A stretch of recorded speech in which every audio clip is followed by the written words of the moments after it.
My name's Amy Skodak, and I'm a culture editor for the Western Gazette this year. I'm here with Glen Canning at the annual O Week OneLove event.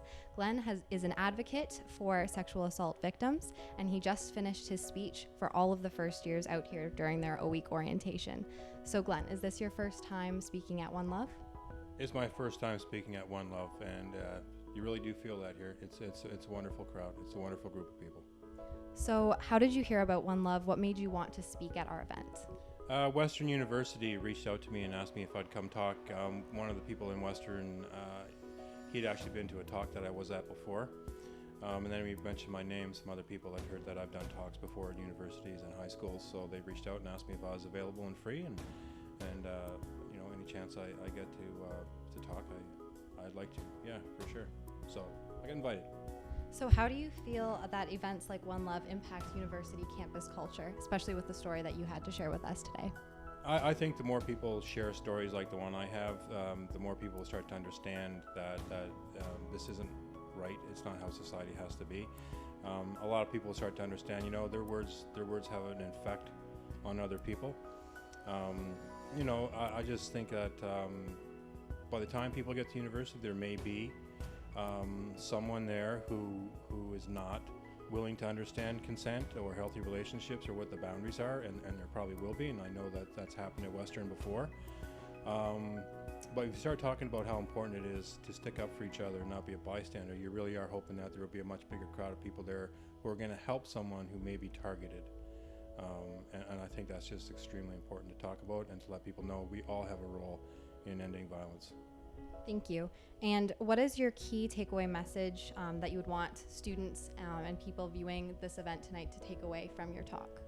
My key message is the bystander message. It is. To me, it's just vitally important because what happened to my daughter Ratea happened with 4 people.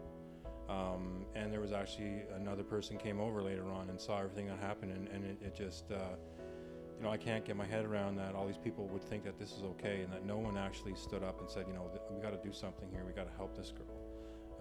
They never did it, and I know there are other cases that I start to hear about now more and more often where there is intervention, there is people who refuse to be bystanders, and they're taking action and they're speaking up, and that to me means the whole world. That's fantastic, and that's all I would ever hope to come out of this, is that maybe at some point someone in this university will be very, very vulnerable situation, and they won't be left alone.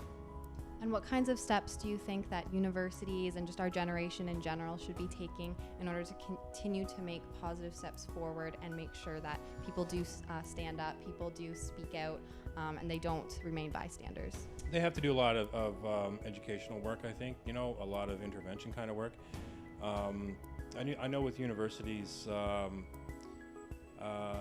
they've been caught off the ball a little bit lately because all of a sudden it just seemed to be bursting right on the stage and right on the center of Canada, that this is a big problem. It's a big problem on a lot of campuses. A lot of campuses start to deal with it, and a lot of universities have failed miserably in their responses to sexual violence and violence against women.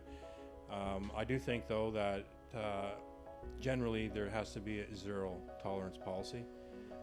They have to really clamp down on misogynistic behavior, sexism, racism, homophobia, things like that. They should be treated like plagiarism. You're caught cheating in university, you're gone, but you're caught saying racist things, you stick around. They can't do that. That's worse than cheating. It's cheating at humanity. But I just think the universities are catching up, and they're doing what they can do, and I really appreciate that. Well, thank you very much. You have some very insightful stories for all of us today. Right on. Thank you. Thank you.